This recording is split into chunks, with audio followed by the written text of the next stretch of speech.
ഷീജാസ് ക്രിയേഷൻസിലേക്ക് എല്ലാവർക്കും സ്വാഗതം. ഇന്ന് ഞാൻ വന്നിരിക്കുന്നത് മഴ സമയത്ത് നമ്മുടെ വീട്ടിലെ മുറ്റത്തെ ടൈൽസും ഇന്റർലോക്കും ഒക്കെ അതേപോലെ തന്നെ മതിലുകളും ഒക്കെ പായലൊക്കെ കൊണ്ട് നല്ലോണം കഷ്ടപ്പെട്ട് ഇളക്കേണ്ട അവസ്ഥയിൽ കിടപ്പുണ്ട്. അപ്പോൾ നമുക്ക് ബ്ലീച്ചിങ് പൗഡർ ഒന്നും ഇല്ലാതെ ഈസി ആയിട്ട് മിനിറ്റുകൾക്കകം വൃത്തിയാക്കുന്ന കിടിലൻ ടിപ്പുമായിട്ടാണ് ഞാൻ വന്നിട്ടുള്ളത്. അപ്പോൾ നമുക്ക് വീഡിയോയിലേക്ക് പോകാം.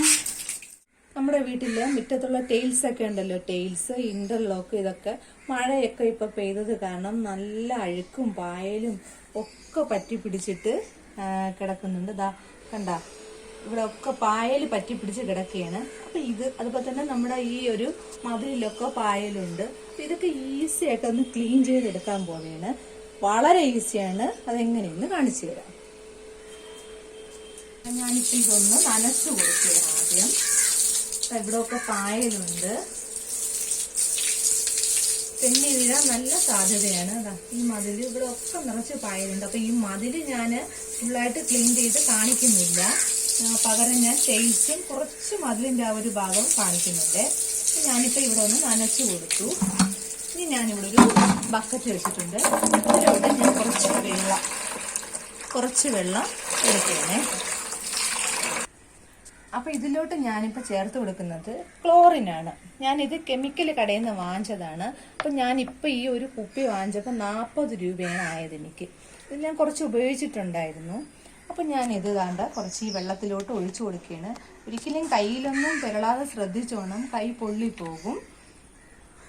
എന്നാ ഇതിലോട്ട് കുറച്ച് ഒഴിച്ചു കൊടുക്കാം.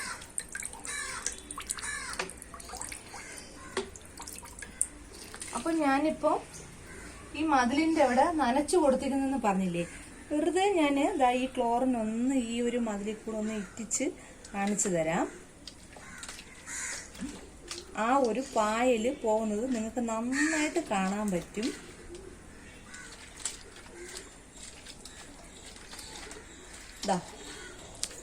ഇത് കാണുമ്പോൾ തന്നെ നിങ്ങൾക്ക് മനസ്സിലാവും ആ ക്ലോറിൻ വീണ വശത്ത് പായല് പോയിട്ട് അവിടെ ഒന്ന് വെളുത്ത് വരുന്നത് നിങ്ങൾക്കിത് കാണുമ്പോൾ തന്നെ മനസ്സിലാകും.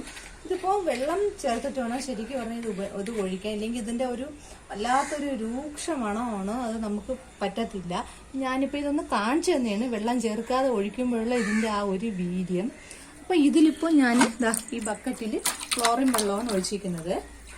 ഇതിപ്പോൾ ഞാൻ ഈ ഒരു ടൈൽസിലോട്ട് ഒഴിക്കുകയാണ്. കാലിലൊന്നും പെരളാതെ ഒഴിച്ചു കൊടുക്കണം. ആ വശത്തോട്ടൊക്കെ നല്ലോണം പായലുണ്ട്. അപ്പൊ ഞാൻ ഇവിടെ ഇങ്ങനെ ഒന്ന് ഒഴിച്ചു കൊടുക്കുകയാണേ.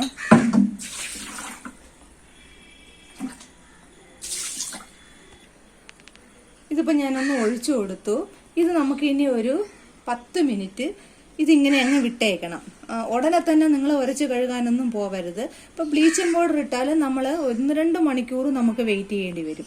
ചില സമയത്ത് മഴയാണെങ്കിൽ ബ്ലീച്ചിങ് പൗഡർ പകുതിയും അത് തന്നെ കൊണ്ടുപോകും. ഇതൊരു 10 മിനിറ്റ് മതി. 10 മിനിറ്റിന് ശേഷം കാണാം നമുക്കിത്. അപ്പൊ ഇതിപ്പോ ഒരു 10 മിനിറ്റ് ആയിട്ടുണ്ട്. അപ്പൊ ഇനി നമുക്കിതിനെ ഒന്ന് കഴുകാം. ഞാനിപ്പോ വെള്ളം ഒഴിച്ചിട്ട് ഒരു ചൂല് വെച്ച് ഇത് നന്നായിട്ടൊന്ന് ഉരച്ചു കൊടുക്കുകയാണ്.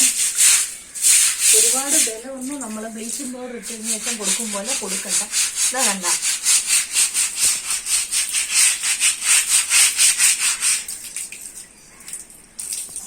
കണ്ട, ഞാൻ ആ ചുമരില് ആ മതിലില് ആ ക്ലോറിൻ ഒഴിച്ച വശം കണ്ട, അത്ര ഭാഗവും നല്ല ക്ലീൻ ആയിട്ടുണ്ട്.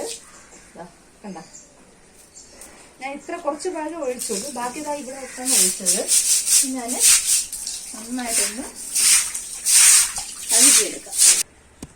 ഇപ്പൊ ഞാൻ കഴുകിയിട്ടുണ്ട്. ഇതാ കണ്ട, ആ പായലൊക്കെ പോയിട്ടുണ്ട്. ഈ ചുമരിലതും അങ്ങനെ തന്നെയാണ്. അപ്പൊ ക്ലോറിൻ ഉപയോഗിച്ചിട്ട് നമുക്ക് പെട്ടെന്ന് തന്നെ വൃത്തിയാക്കി എടുക്കുന്നതിന് പറ്റും. ബ്ലീച്ചിങ് പൗഡർ പോലെ നമുക്ക് ഒരുപാട് വെയിറ്റ് ചെയ്യണ്ട. പിന്നെ കുട്ടികളൊക്കെ ഉള്ള വീടാണെങ്കിൽ ബ്ലീച്ചിങ് പൗഡറൊക്കെ ഇട്ട് കഴിഞ്ഞാൽ നമ്മൾ വളരെ സൂക്ഷിക്കണം. ഒരുപാട് നേരം ഇട്ടിക്കുമ്പോൾ പിള്ളേരെ കാലൊക്കെ പൊള്ളാൻ സാധ്യതയാണ്. ഇതാകുമ്പോൾ ഇതിങ്ങനെ ഒഴിച്ചിട്ട് ഒരു 10 മിനിറ്റ് ഒന്ന് ഡോർ അടച്ചിട്ടാൽ മതി. ഇതുപോലെ ഒന്ന് കഴുകി കൊടുത്താൽ മതി. ഇതുപോലെ ഒരു കുറ്റിച്ചൂലുണ്ടെങ്കിൽ ഒന്ന് വെറുതെ തൂത്തങ്ങ് വിട്ട് കൊടുത്താൽ മതി. ക്ലീൻ ആയി കിട്ടും. അപ്പൊ നിങ്ങൾ ഈ ഒരു ക്ലോറിൻ വാങ്ങിച്ച് വെക്കുന്നതാണ് നല്ലത്, മഴ സമയത്ത് പ്രത്യേകിച്ച്. അപ്പോൾ എല്ലാവർക്കും ഈ ഒരു വലിയൊരു ജോലി 10 മിനിറ്റ് കൊണ്ട് ഇത്ര ക്ലീൻ ആയിട്ട് ഈസി ആയിട്ട് ചെയ്യാൻ പറ്റുന്ന ഈ ഒരു ടിപ്പ് പ്രയോജനപ്പെടും. അപ്പോൾ എൻ്റെ ഈ കുഞ്ഞു ചാനലും കൂടെ ഒന്ന് സബ് ചെയ്തിരിക്കണം. അതുപോലെ തന്നെ ലൈക്ക് ചെയ്യണം, ഷെയർ ചെയ്യണം, സപ്പോർട്ട് ചെയ്യണം. Thanks for watching.